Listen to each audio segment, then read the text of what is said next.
Today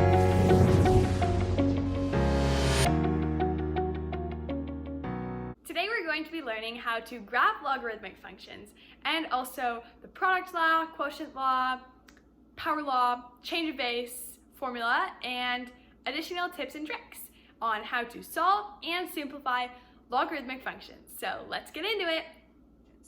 The first step, like any graph, is to find the parent graph and to find critical points that you can then convert using the mapping rule. So in this example, I'm using the common logarithm, which means there is no base indicated here, which it's implied that it is a base 10. Unlike other graphs, for logarithmic functions, there is actually a parent graph. There are many parent graphs, so it depends on the base. There's a parent graph for log base 5 of x, log base 4 of x, log base 3 of x, and so on and so forth. But the same principle applies of how to find the critical points. First of all, you convert it to exponential form. If you don't know how to do this, you can watch my previous video on how to do so. Then, instead of finding x values and then plugging them in to find the y value, I'm going to do the opposite. So I plugged in 10 to the exponent 0 is 1, and 10 to the exponent 1 is 10. Those are my two critical points. This is what the graph looks like. Second step is to find the mapping rule. So this is my graph, or my equation, that I'm working with. And as you can see, the reason I know the critical points are these two is because there's no base indicated here, so it's implied that it's 10. So that's the first step. Identify what is your parent graph. Then let's find the mapping rule. So as you can see, before I can even do that, in this equation I need to factor out the k value. So I factored out -1/2, and then it's all set in the correct format, and I can just convert to the mapping rule. If you're unsure how to do this, again, I'll link my previous video in the description box down below. So once you have your mapping rule, it's really easy. You just plug in your x and y coordinates of your critical points, and that generates your new critical points of the transformed logarithmic function. It's also important to note, where is your asymptote? In this case, it is on, as you can see here, I've done it 2, 4, 6, 8, 10, 12. I've counted up by 2s, and my vertical asymptote is at 12. That's why I've underlined the 12 here. And again, that's something I've gone over in my previous video. That's really important to know, because otherwise it just looks like a straight line, or a curved line that goes just on and on and on. Definitely know your asymptotes, as well as two critical points, and you're set to graph any logarithmic function. Now, to check your work, you can apply the transformations in your head. First of all, you have to know, to do this in your head, you have to know the parent graph and what it looks like. As you can see, this one is reflected along the x-axis, and actually the y-axis, because it's a negative k value. So just checking that, did I do that? Yes.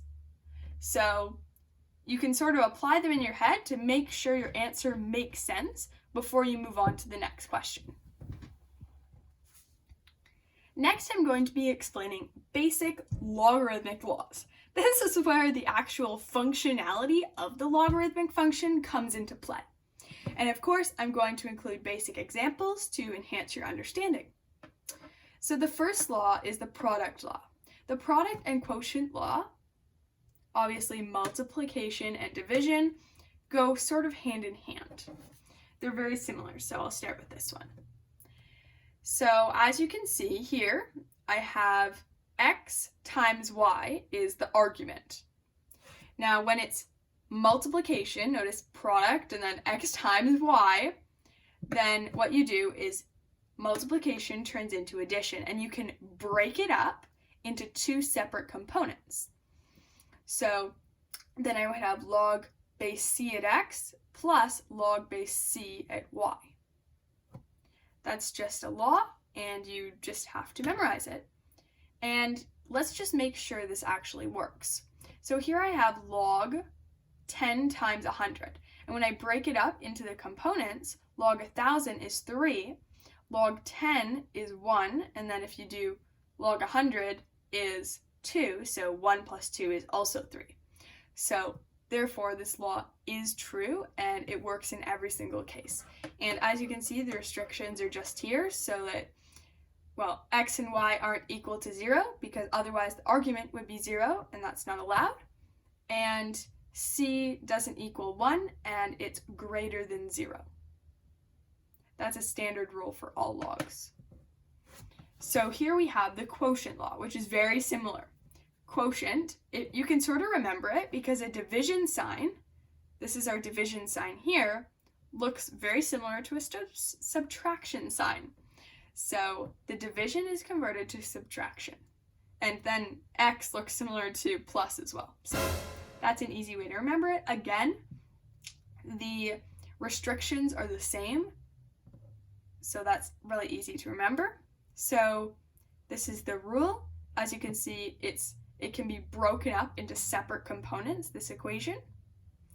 And let's just double check this works. Here we have log 10 over 100, which obviously you can simplify to log 1 over 10, which is negative 1 because of the negative exponent if you convert it to exponential form. Now, if we do it the other way, we can break this up into log 10 minus log 100, and it's the same thing. And again, that would just be 1 minus 2, which is negative 1, so therefore this does work. The next law is a power law. So this one's a little more fun. So here we have log c, and then the argument is x to the exponent n. Now, what you can actually do to solve this is bring the n out from, and it becomes, instead of the exponent, it goes right in front of the log. And it's important to note that x must be a positive base, because if it was negative to an exponent, that means it would be more like a wave, right? Because if it's negative, if the exponent is even, it becomes positive, and if the exponent is odd, it stays negative. So that's why x must always be greater than 0, as stated here in the restriction. So let's try this out. Here we have log 10 to the 10 squared. So that's obviously log 100, which is 2. And if you take the 2 and move it to the front, as it did over here, then 2 times log 10, well, what's log 10? We know that that is 1, because 10 to the exponent what is 10? Well, 10 to the exponent 1 is 10. So that's the logic behind it, how you can think of it. And 2 times 1 is 2. So this one is also proven to be true. So the chamber-based formula is really helpful when you're solving logarithmic functions. So here's how it goes. You have the log of the argument divided by the log of the base. Now you can remember this by thinking AB, like the alphabet. So here's an example of how this works. So here we have a log where you can't actually solve it. You can't just plug it into your calculator. Rearranging it won't help because the answer is going to be a decimal, as you can see here. So here we have log argument over log base, and that gives us a decimal. And to check, you can just rearrange it. 3 to the exponent 2.727 is approximately 20, which means this formula works. Now, I've included 2 additional rules that are just good to know because they'll help you go faster when you're working with logarithms.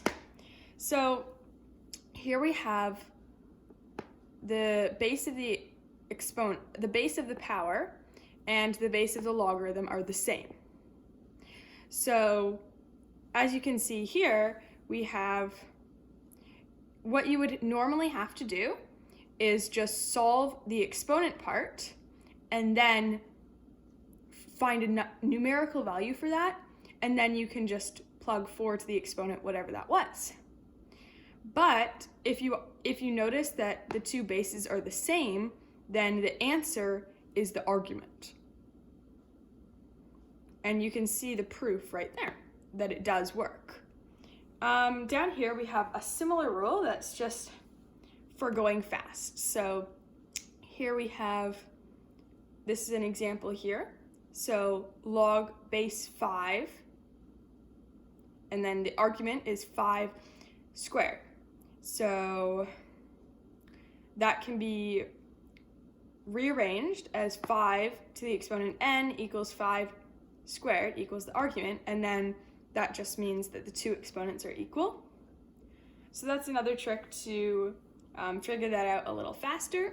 One extremely important rule, this is one of the most important, is that with logarithms you cannot move both terms to one side like you can in, say, a quadratic function. So you can't just move both terms over here equals 0, because that's not true. Because if you log both terms, then log with an argument of 0 is undefined, which means that this other side is undefined, but it's not, so it's not equivalent. Very important to remember. Thank you so much for watching this video. I hope you've learned something new, and stay tuned for my next video, which will be on applying these laws that we've learned and trying some challenge questions.